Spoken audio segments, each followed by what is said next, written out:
이재명 성남시장이 박근혜 범죄는 끝까지 파헤치겠다. 최근에 중도 우클릭 이와 관련해서 이제 불편한 지지자들의 마음에 불을 지르기 위한 그런 적시타를 한번 만들어 보려는 그런 의도가 보입니다.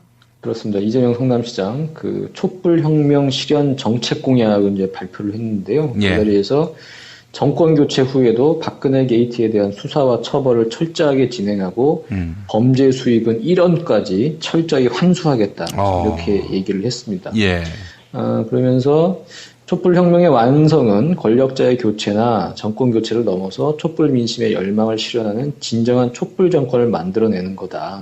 그래서 세월호 진상규명, 백남기 농민 특검, 사드 배치 중단, 국정교과서 폐기, 성과 퇴출제 등 노동계약 중단, 언론장악 금지법 처리 등 촛불 공동행동이 내놓은 6대 긴급 현안을 반드시 실현하겠다고 얘기를 했습니다. 그리고 또 추가로 대한민국 주권자들이 2016년부터 어떻게 세상을 바로잡았는지 영원히 기록으로 남기기 위해 청와대에 촛불혁명 기념관을 설치하겠다고 얘기를 했습니다.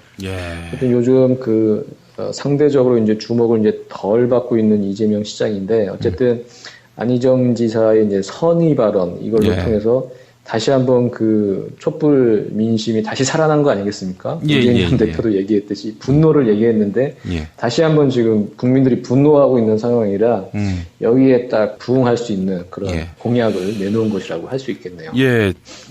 리얼미터 자료 보니까 말이죠. 문재인 전 대표와 안희정 충남지사가 소폭으로 하락했고요. 무의미한 하락이죠. 사실은 떨어졌다라고 말할 수 있을 만큼의 그런 하락세는 아니고 역시 마찬가지로 이렇다 할 상승세라고 말할 수는 없지만 어쨌든 안철수 전 대표하고 이재명 시장이 두 자릿수로 다시 회복을 했어요. 10%대로. 이거 보면서 다른 여론조사도 좀 봐야 되겠습니다만은 상승 추이, 하강 추이가 맞는지 이 선의 발언이 이 어떤 변곡점을 마련하고 있는지 한번 들여다볼 필요가 있겠다라는 생각이 들면서요. 또 하나는 만약에 이 탄핵 국면에서 지금 핵심 변수가 되고 있는 특검 연장 이게 불발될 경우 과연 더불어민주당 내에 문재인, 안희정, 이재명 이 3파전은 어떤 양상으로 흐를까? 이것도 상당히 주목되지 않겠습니까? 네, 지금 특검 연장 부분에 대해서 문재인 전 대표가 일단은 세게 나왔고요. 지금 의장에게 직권상정을 요구하면서 지금 세게 나왔고, 그런 측면에서 정말 어떻게 그 이후의 상황을 새 후보가 관리하면서 탄력을 받을 수 있을지 좀 궁금한 대목이네요. 제가 봤을 때는 이거 안 되면은 이재명 시장은 좀 덕을 보고 문재인, 안희정 두 분은 좀 타격을 입지 않을까 하는 그런 생각이 드는데 어떠세요? 그럴 수 있을 것 같고요. 어쨌든 최근에 조금 많이 좀 처지는 모습이었는데 이재명 시장이. 근데 저는 어쨌든 흥행 측면에서 조금 더 이재명 시장이 좀 힘을 내서 승부가 되는 그런 데까지 조금 치고 올라가줬으면 하는 바람입니다. 그렇죠. 3파전이었을 때 훨씬 더 흥행의 성공 가능성이 높으니까. 알겠습니다. 김태규 기자님 오늘 브리핑 감사합니다. 감사합니다. 한신대학교 정조교양대학 김준혁 교수 만나겠습니다. 김 교수님. 안녕하세요. 교수님 중요한 시기를 만나고 있습니다. 지금 굉장히 중요한 시기에 자유한국당이 입당까지 하셨는데. 제명당하셔가지고. 충격이 굉장히 크실 텐데 어떻게 생각이 계세요? 이루 말할 수가 없습니다. 밤잠을 못 이루고. 세상에. 저는 우리 선생님이 페이스북에 자유한국당 입당하셨다고 하셔가지고. 저는 이번에 자유한국당이 지금 대선 후보가 좀 마땅치 않지 않습니까? 그죠? 김문수나, 하다못해 대선 출마 안 하겠다는 김무성까지 불러내려고 막 이러고 있는 차에. 매우 훌륭한 대선 후보가 자유한국당에 들어갔구나. 그래서 좀 기대를 좀 했는데, 안타깝게 됐네요. 일단 사람을 못 알아보는, 이런 참 비정하고도 척박한 철학. 다시 한번 자유당의 그런 위기를 제가 드러낸 것이 아닌가 이런 생각이 드는데. 교수님, 일단 어떻게 될 것 같으세요? 향후 전국 전망 좀 한번 해주시죠. 글쎄 제가 이렇게 예언자도 아니고 저보다 더 뛰어난 정세 분석가도 많은데 저는 국민들이 원하는 대로 되지 않을까. 지금 국민들이 원하는 거는 3월 13일 이전에 헌재에서 탄핵을 가결하는 것이고 그 이후에 이제 대선을 치러서 정권 교체를 이제 하고자 하는 거 아니겠습니까? 그래서 오늘 아침에 언론에 보니까 더불어민주당 지지율이 49%까지 올라갔더라고요. 제가 봐서 더불어민주당이 잘해서 49%가 됐던 건 난 절대 아니라고 보고, 다만 이제 국민들이 이명박 정권, 박근혜 정권에 오랫동안의 어떤 국정농단에 이제 질려버린 거죠. 그래서 이제 정권 교체를 통해서 어쨌든 새로운 나라 체제 이런 걸 만들기를 이제 기원하는 것이기 때문에 그런 지지율이 나왔다고 좀 보고 있고요. 제가 아주 매우 흥미롭게 좀 생각을 하고 있는 것은 그 호남 지역에서의 대선 구도에 대한 생각들이에요. 저는 그 개인적으로 그 이제 호남 지역을 참 많이 가는 사람 중에 하나입니다. 내가 호남에 고향이나 이런 연고가 있어서는 아니고 제가 이제 그 정주하고 다산을 연구하다 보니까 강진하고 해남 일대에 지역분들과 아주 인간적 관계를 오랫동안 맺고 있어요. 자주 가서 술도 마시기도 하고. 그런데 이제 최근에 아주 저한테 의미 있는 말씀들을 그 지역분들이 하시더라고요. 지난 총선 때 국민의당 만들어졌을 때, 그때는 이제 문재인 대표 신뢰할 수 없다.